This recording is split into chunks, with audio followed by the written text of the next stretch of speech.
Barbara, as you talk to parents of murdered children, what do you say? To be vocal, and I think that you either turn the rage inside and it eats you alive. I think writing the book is a wonderful way to have a vehicle to really tell people, and we have to keep talking, and we have to be as persistent, because to be silent about it really helps the criminal. And this is so big. This is so big. Compulsively addicted people who don't care about themselves, let alone anyone else on this planet. Yeah, this is a residential area in Wayland. You've lived here 6 weeks. Sarah has a bowl of Jell-O, says, "I'll see you later, Dad. For the first time, I'm going to walk without my dog," because she was shy and she was getting brave. And on a very busy street. Did they have to work very hard to get her into that car? Oh, yeah. They figure about an hour. And Barbara, you certainly don't have closure because you don't know where Sarah is. Well, every investigator who's worked on the case feels without question that she was kidnapped and murdered shortly after she was taken, and her body disposed of so that we will never find it. So that piece is reality to me. But I think what we all share is that we would do anything, and I speak for all of you, that no parent or family or friends have to go through what we've gone through, that the justice system doesn't serve the victim and the victim's family. Hello and welcome to this week's episode of Who Killed, a Slow Burn Media podcast. I am your host, Bill Huffman, and on this week's show, we'll be examining the case of the 1985 abduction of Sarah Pryor from Wayland, Massachusetts. I would like to thank a listener for suggesting this story, as I've done episodes on the cases of Molly Bish and Holly Pirrainen, and the listener suggested I look into the case of Sarah Pryor. While doing so, I also found another case connected loosely to the Pryor case, and that is 16-year-old Cathy Malcolmson. Now, Cathy was on her way to work at the IGA supermarket when she was abducted, and she's actually never been found. The listener, who is from the Massachusetts area where these abductions took place, said there had been some talk that Sarah's case may also be connected to Holly and Molly's cases. So I decided to look into the Pryor mystery, and I was a little surprised by what I found. One of the similarities I began to see was the geography of the area and how close these incidents took place to one another. Where Sarah was taken from is an hour from where Holly went missing, but all these cases occurred just off the Massachusetts Turnpike. Now, it may be a stretch to think these cases could be connected, but it doesn't mean that the idea should be totally discounted. There are books and documentaries that talk about how the construction of the interstate enabled a new type of killer. They basically suggest the idea that it became easier to get from one scene to another with much greater ease. Whatever the case, these three were close to the turnpike, and you can read into that angle as much as you'd like. Another thing that stood out to me was the progression of ages of the victims. Sarah is the youngest at 9 years old, followed by Holly, who was 10, and then Molly, who was 16. Now, these all occurred at different points in time, so I'm just saying that I find the ages interesting. I don't really have a reason for why that may matter, but I just think it's worth noting in my honest opinion. So thank you again to the listener for the suggestion, and let's jump into this week's episode of Who Killed Sarah Pryor. October 9th, 1985 was a typical cool day in New England. 9-year-old Sarah Pryor decided to leave her parents' house to check out her new neighborhood. She had just moved to town only 6 weeks before.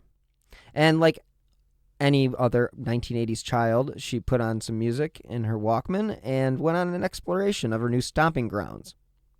It was just a month and a half before that Sarah and her parents and her 15-year-old sister and 17-year-old brother had moved to the area from McMurray, Pennsylvania.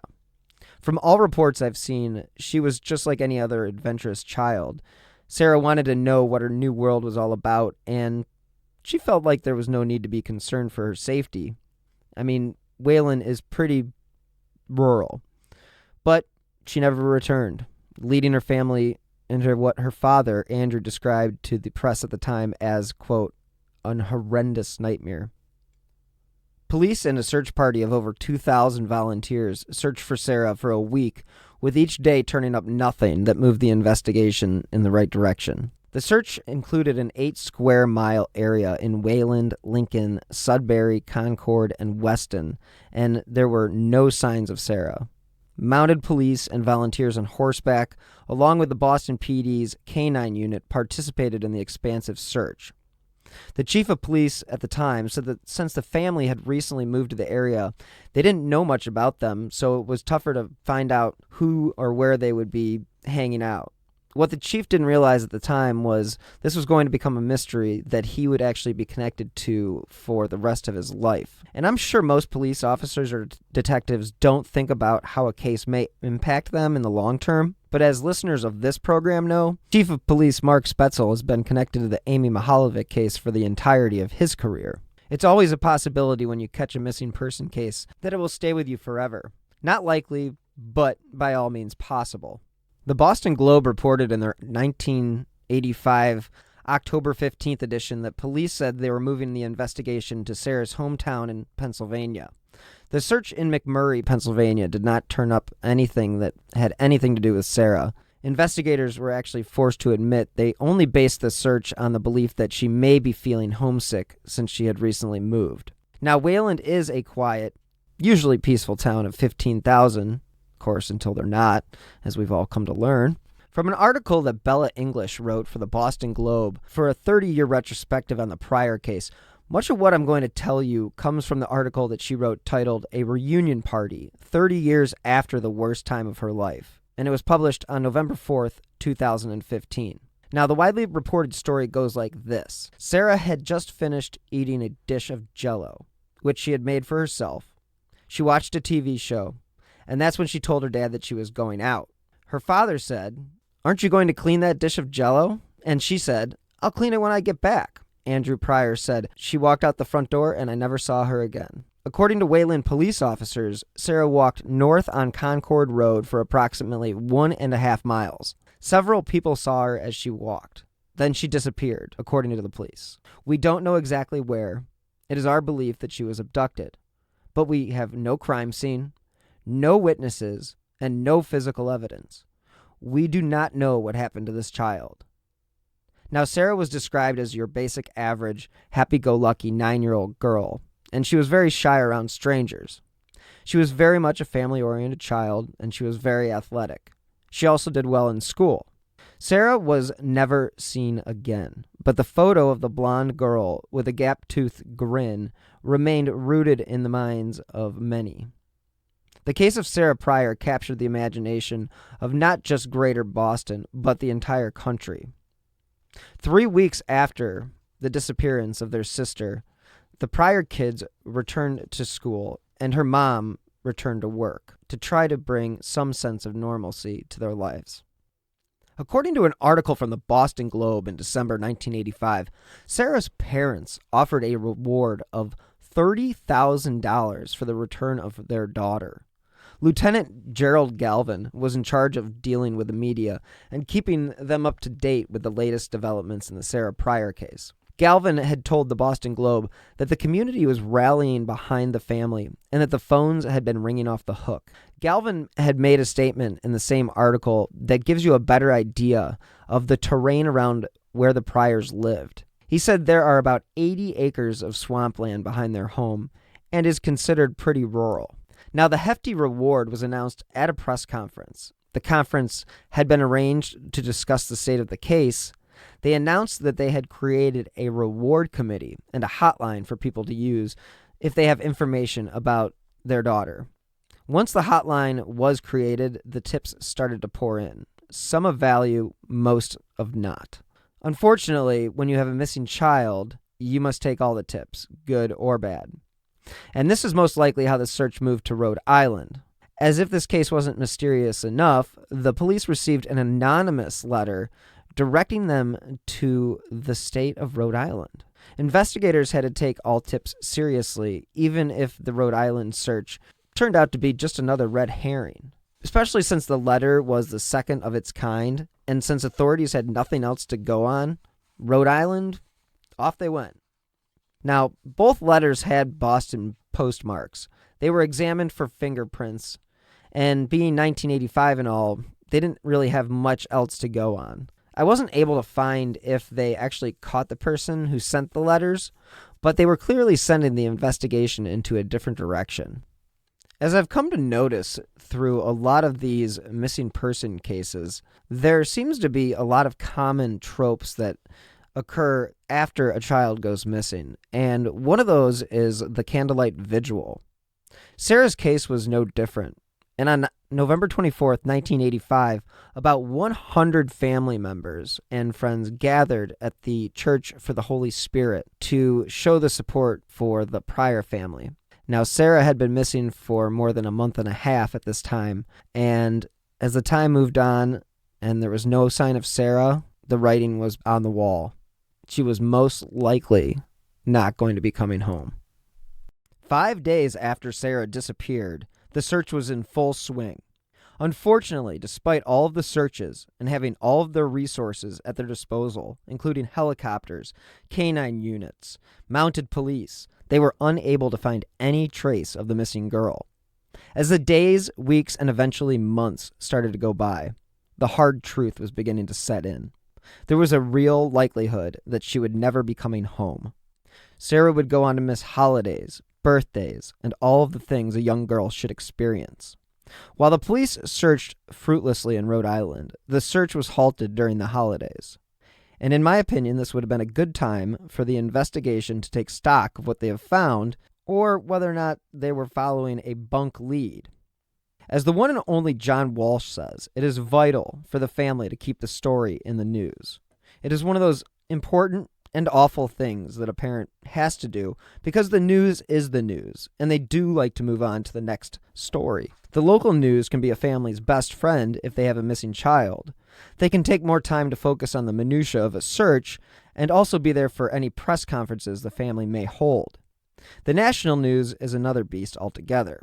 They will be there at the beginning and at the end, but don't expect them to be there the whole time. As Sarah's case became less and less likely that it would be solved, soon the news coverage began to slow down. In searchingnewspapers.com, there are plenty of stories written about her case, but you can also see when the hope begins to fade. As the hope began to dwindle, the family took John Walsh's advice and began making national news appearances. The first stop was NBC. Sarah Pryor's case first aired on January 22nd, 1986, as part of Missing. Have You Seen This Person? It was special number 2, and it was hosted by Meredith Baxter Birney and her husband. Meredith Baxter Birney was famous from the 1980s sitcom The Family Ties, or Family Ties, I apologize. This was NBC's first foray into the unsolved mystery world, and the success of the specials actually spawned every 80s child's favorite, or scariest, crime show, Unsolved Mysteries. As with all missing children cases, search parties were formed. Quickly, the tracker dogs were brought in, and the search continued. Sarah Pryor and Cathy Malcolmson's case were featured on another NBC show, Adam, His Song Continues. I believe you can still find it on YouTube. Along with the standard search methods, missing posters were printed and placed in store windows. Yellow ribbons were placed on light posts, trees, and mailboxes, just hoping for the day that Sarah would come home. As time passed and there was no sign of Sarah, the ribbons began to fade, as did the hopes of the searchers and of her family. According to SouthCoastToday.com, for months after she disappeared while riding her bike to her summer job at the supermarket, police believed 16-year-old Cathy Malcolmson had run away from home. Then her bicycle turned up, and their thoughts turned to kidnapping and murder. Once investigators changed their approach to the Malcolmsons' 1985 disappearance, they began to think there may be a link to the abduction of Sarah Pryor. Investigators in the Malcolmson case had little, if any, physical evidence to go by. Cathy remains missing to this day. Middle Essex County District Attorney Tom Riley said the same person could have been responsible for both crimes. Quote, "Do I know it to be a fact? No, I can't say that. But do I believe them to be related? I certainly do, Riley said. In 1987, Assistant District Attorney John McAvoy and other investigators made their way through the snowy woods near Stowe, where a man had found Cathy's bicycle a year earlier. According to the archives of the Middle Essex News and the Telegram and Gazette of Worcester, the man told police about the bicycle in 1987 after hearing that they were searching for it in the Assabet River. By the time state lab technicians had gotten a hold of it, the bicycle had seen better days. Malcolmson's mother, Mary, said that the last time she saw her was on August 13th, 1985, when she set out for the 3-mile bike ride from Stowe to the IGA supermarket in Hudson. Cathy never arrived for her cashier's shift. Police said they originally believed she was a runaway. But the way the man described finding the bicycle in the woods off of Route 62, where she had been riding, led investigators to believe she had been attacked. She was wearing a short-sleeved, striped shirt, blue jeans, a silver ring, and 2 bracelets when she became missing. Cathy's case remains open today. Though prosecutors did not want to talk about specifics, they do acknowledge that John Robert Werde is a suspect in the Pryor's abduction. Werde is in a Texas prison on a parole violation. In 1966, he attacked a 12-year-old girl in his hometown. Werde was from Sherborne, Massachusetts, a small suburb of Boston. Werde's hometown would have been off the interstate, and he could have made it to Sturbridge the day Holly was abducted. Even though forensic evidence tied a dead convict, David Poulet, to the Pirrainen case, or the crime scene, I should say, they were never able to charge him, or they never pursued any charges further than the DNA explanation. So the cases of Sarah, Holly, and Molly do have some connections that are worth exploring. If the authorities aren't naming Poulet as the perpetrator of Holly's death, it leads me to believe that they may have more DNA that doesn't match that of Poulet. He was not about to stand trial for this, and Werde quickly went on the lam before trial. It was in Texas that he was arrested and convicted for killing and raping a 15-year-old Dallas girl. In 1984, Werde was finally paroled, and much to the dismay of the townspeople, he moved back to Sherborne. He gained employment by installing swing sets. This is why he gets associated with the Pryor case. He was working in the Wayland area when Pryor vanished on October 1985. Only a few months had passed when Werde's life of crime came to another halt, as he was placed under a citizen's arrest because he was seen trying to force a 20-year-old woman into a car at knife point. After only serving 5 years for that assault, he was released. But he was also returned to Texas for violating his parole.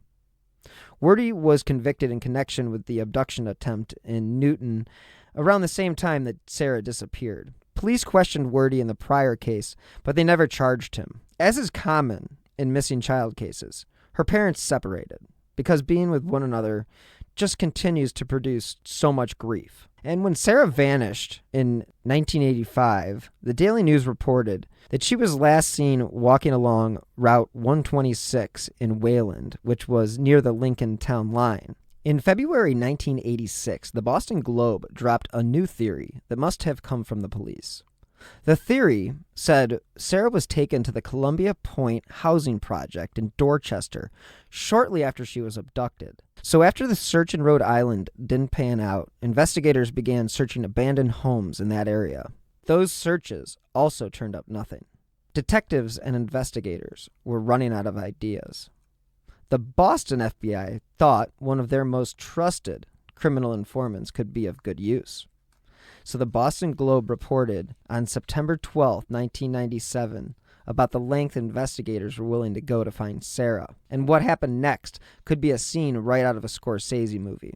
Because what happened was investigators turned to reputed crime boss Whitey Bulger for help. Now, if you know the Amy Mihaljevic case that I have covered extensively, you'll know that Phil Torsney, who is a special agent on the task force for the Mihaljevic case, was also one of the agents that brought in Whitey Bulger when he was on the run. Just a little side note. So the FBI believed that he could help them gather information about the Pryor case. And what I'm going to read is most of the article because it's almost too crazy to believe. So from that article, it states, in what can only be described as a Hail Mary to solve the kidnapping of 9-year-old Sarah Pryor from 1985, the FBI turned to the infamous South Boston crime boss, James J. Whitey Bulger, for help. This, according to law enforcement sources. Bulger and Stephen the Rifleman Flemmy were secretly working as FBI informants when agents told them that a man from Bulger's South Boston neighborhood was suspected of abducting Sarah on October 9, 1985, from her Wayland neighborhood and killing her, sources said. This was when Bulger was still being used by the FBI, and he was still the king of the Boston undergrounds. He was so pissed off after being told the name of the suspect, as he reportedly paid at least 2 visits to the 22-year-old at the Lawrence House of Correction, where he was already serving time for breaking and entering. I can only imagine seeing this in some dramatized version, where a Bulger associate grilled the suspect about the 9-year-old's disappearance. Sources said Bulger stood ominously quiet nearby. The sources also said that later the terrified suspect told authorities he believed that Bulger's crew was going to kill him. Whatever tactics Bulger may have used to hear the suspect out, he later concluded to the FBI that the individual in custody probably had nothing to do with Sarah's kidnapping. Bulger was a mob boss with a penchant for torture, so one can only imagine how he came to this conclusion. But Bulger's instincts proved right. The FBI in Boston eliminated the man as a suspect when the woman who implicated him admitted that she was lying in an effort to collect a reward. Despite Bulger's efforts, Sarah remained missing, and the case remained unsolved. But the jailhouse episode is likely to inflame an ongoing debate being played out in federal court over the FBI's relationship with Bulger, who has been a fugitive since January 1995. Bulger's co-defendants, Flemmy, reputed New England mob boss Francis Cadillac Frank Salemi, and 3 alleged underlings, have accused the government of misconduct for failing to divulge information about its informants.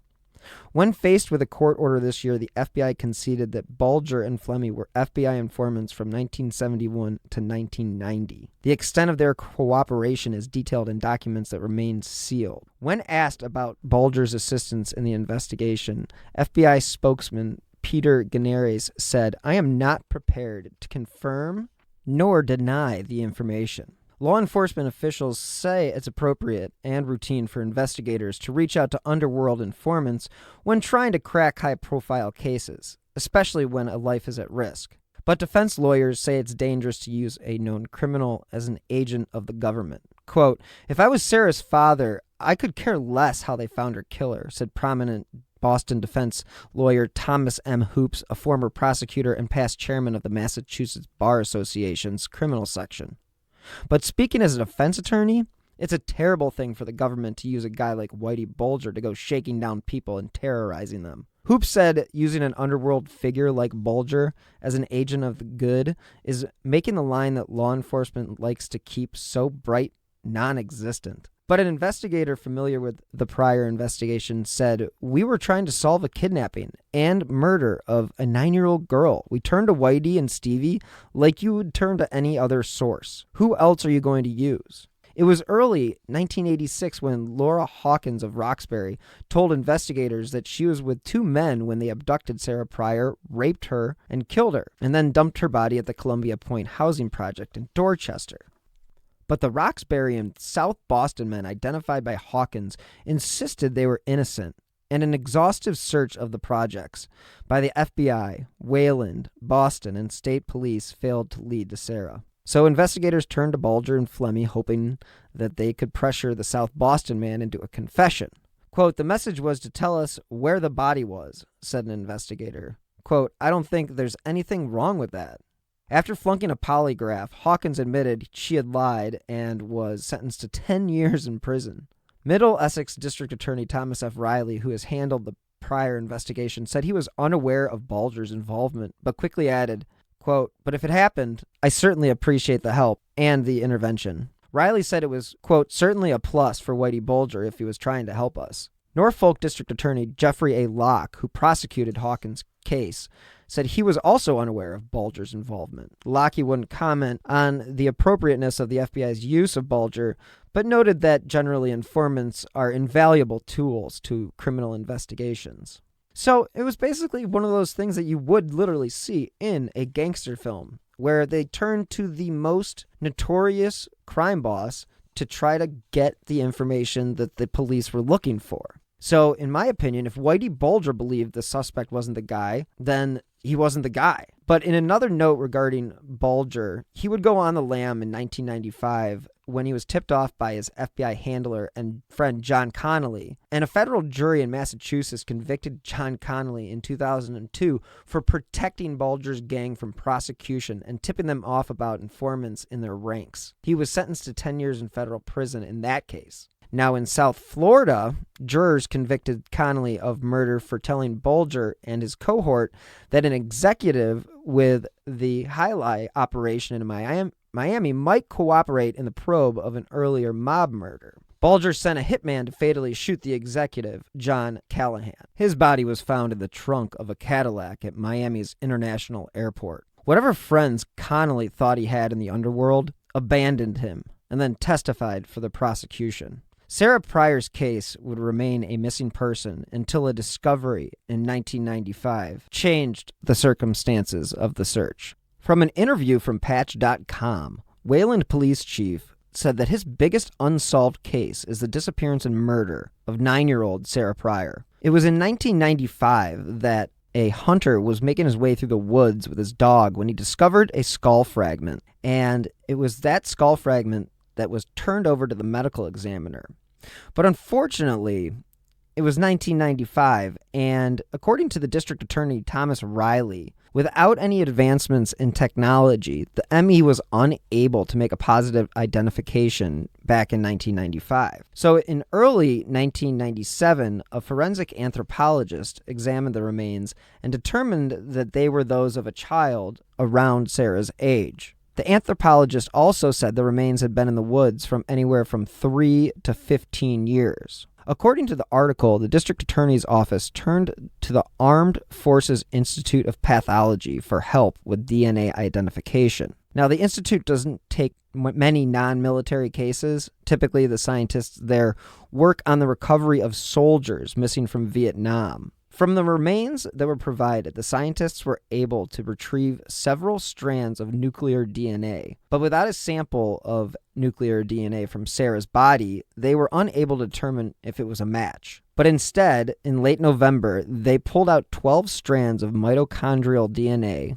a type of DNA passed from mother to daughter, and that's when Riley's office asked Barbara Pryor and her daughter Meg for blood samples. The samples, which went to the laboratory December 22nd, 1997, showed that they had found the object of their search. The skull was that of Sarah Pryor. Residents said the neighbor who found the skull in the woods was told by police not to tell anyone. So when the hunter made his discovery and he thought the fragments seemed out of place, he definitely did the right thing by turning the bones over to the medical examiner. But with the bone fragments being found only 4 miles from Sarah's home, I think it makes the discovery a little bit more interesting and a little bit more concerning. The science used to determine the bones were from Sarah came from mitochondrial DNA, and this is the type of DNA that is passed from mother to daughter. And it would taking some time to make a positive identification, but they finally announced that it was Sarah in January 1998, and the family actually laid her to rest on the day that she would have turned 22. It was at this point the mysterious disappearance went from a missing child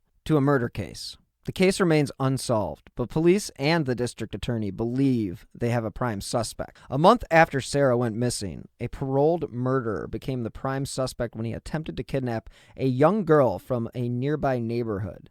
Circumstantial evidence placed him on Sarah's path the day of her disappearance. That is despite a questionable confession and multiple suspects throughout the years.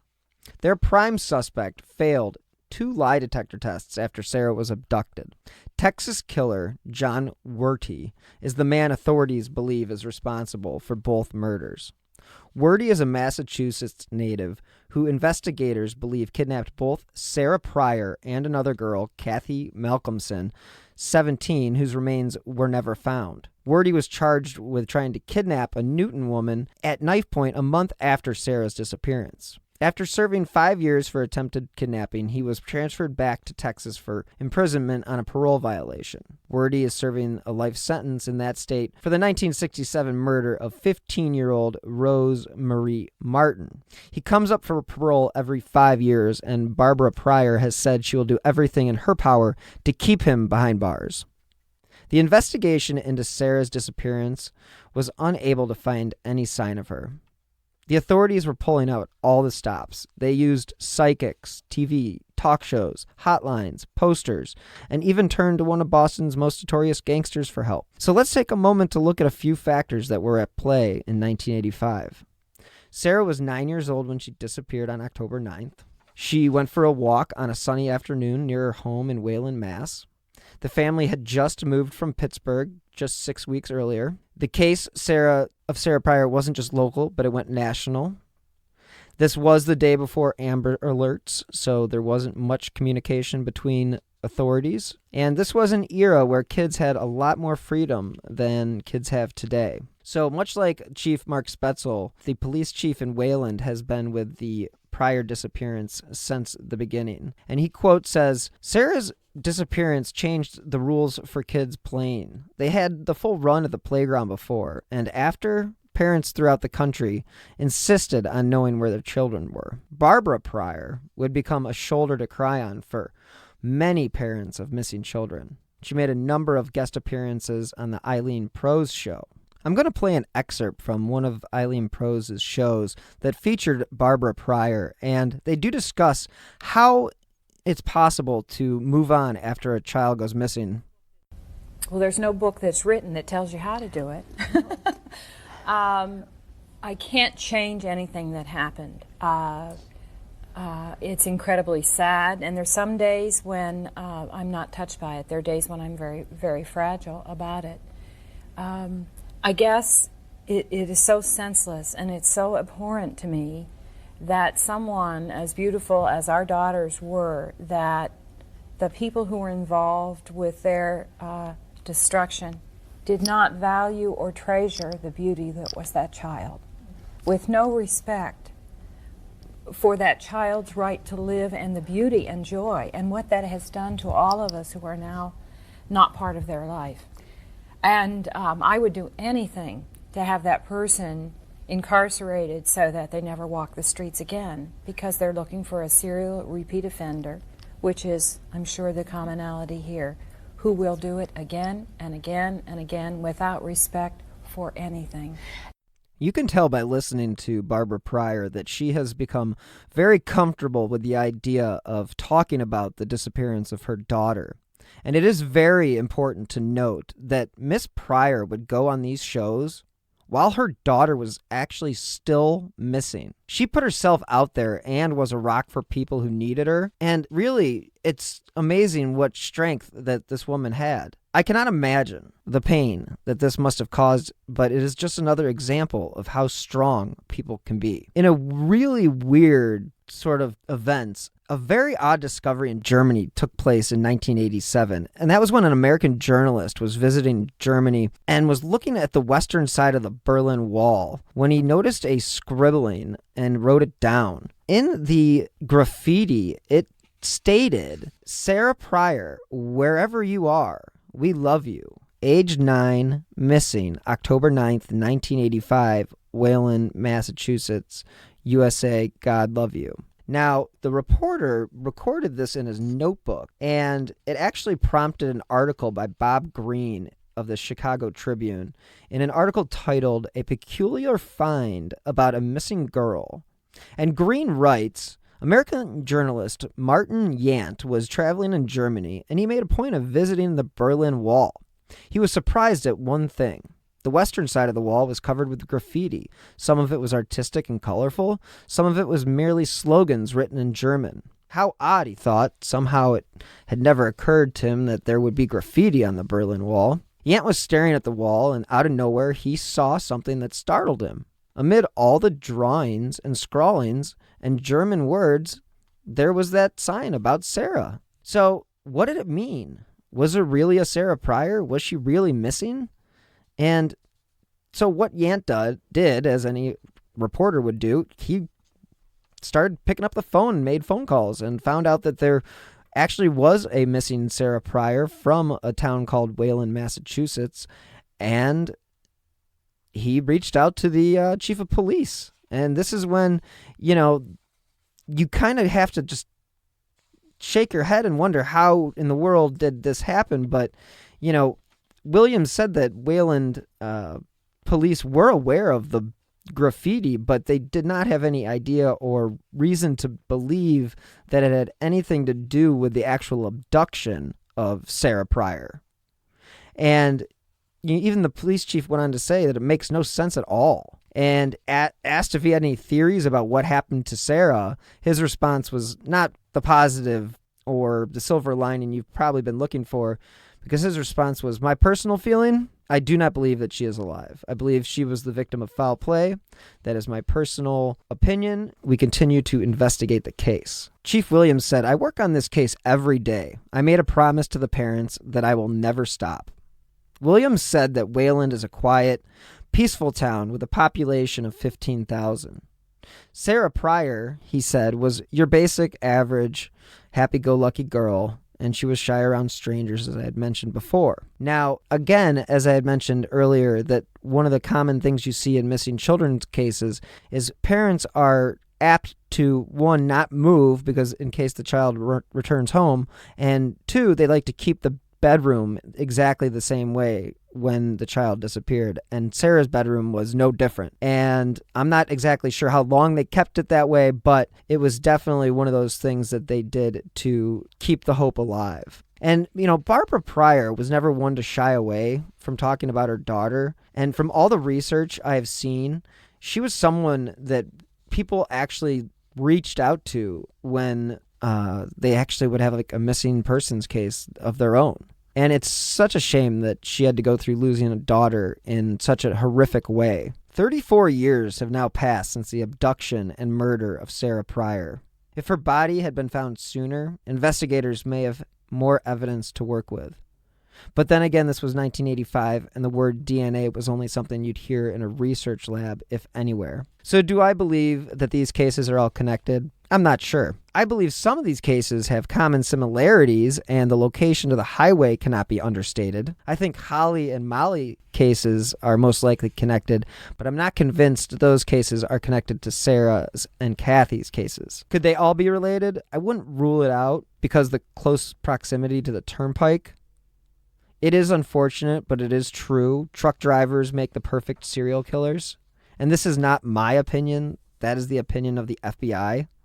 They actually said during the announcement of the Highway Serial Killings Initiative, the nation's top law enforcement agency noted, quote, "If there is such a thing as an ideal profession for a serial killer, it may well be as a long-haul truck driver."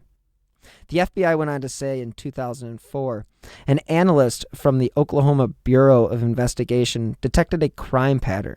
The bodies of murdered women were being dumped along the Interstate 40 corridor in Oklahoma, Texas, Arkansas, and Mississippi. An analyst and a police colleague from the Grapevine, Texas Police Department referred these cases to the Violent Criminal Apprehension Program, or VICAP, as it's better known, where the analyst looked at other records in the database to see if there were similar patterns of highway killings elsewhere. And it turns out there was. So they launched an extensive effort to support their state and local partners with open investigations into any highway murders. The Highway Serial Killings Initiative is meant to raise awareness among law enforcement agencies and the general public about this issue and their unique assistance on these cases. This is where the theory about a serial killer hits a speed bump. The FBI said the victims in the cases they were looking at were women who were living high-risk, transient lifestyles, often involving substance abuse and prostitution. These victims are frequently picked up at truck stops or service stations and sexually assaulted, murdered, and dumped along a highway. This is where the theory really hits the wall, since these victims would not have been in the vicinities of truck stops. But the FBI goes on to say the suspects are predominantly long-haul truck drivers. There are a variety of reasons why these cases are so hard to solve, and they note that it's partly because of the mobile nature of the offenders, the unsafe lifestyles of the victims, the distances that these perpetrators travel, and the jurisdictions involved, and then the scarcity of witnesses or any forensic evidence that also make these cases near impossible to solve. In the study, though, VICAP analysts created a national matrix of more than 500 murder victims from along or near highways, as well as a list of some 200 potential suspects. Names of suspects were contributed by law enforcement agencies. Those suspects are examined by analysts who develop timelines using a variety of reliable sources of information. Through the Highway Serial Killer Initiative, 10 suspects believed to be responsible for some 30 homicides have been placed in custody. This includes a trucker arrested in Tennessee who was charged with 4 murders, and another trucker charged with 1 murder in Massachusetts and another in New Jersey. The idea that Sarah was abducted by a truck driver seems unlikely, but I won't totally rule it out since there is still nobody in prison for her death. Do I think it is more likely that John Werde is involved in Cathy and Sarah's abductions? I'm going to have to use Occam's razor here and say most likely Werde is the perpetrator. Now, the family of Sarah Pryor keeps Sarah's spirit alive with a website, Sarah, and that's SARA.org, and it stands for Search and Rescue Association. The site is designed to help people find missing and endangered people and then reunite them with their families. I just only hope that there is some peace in the Pryor family, because when you lose a child, I can only imagine how tough it is to put one foot in front of the other each and every day. Thank you again for listening to this week's episode. If you enjoy this independently produced podcast, please help support the show by clicking on the donate button on the right-hand side of whokilledamymihalovic.com, or you can make a donation via the Venmo app with my username @BillHuffman3. Any amount is appreciated, and it does help keep the podcast running. If you enjoy the show, please leave a 5-star review on Apple Podcasts or wherever you listen to your favorite shows. This will help support the show and keep the cases that I cover in the spotlight.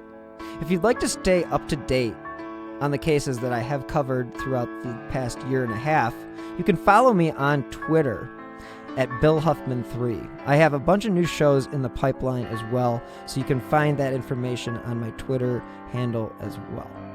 The FBI would like to know if you have any information leading to the arrest and conviction of the individual or individuals responsible for the death of 9-year-old Sarah Pryor. So anyone with information concerning this case, please contact the FBI at 1-800-CALL-FBI. Thank you again for listening, and until next time, be safe.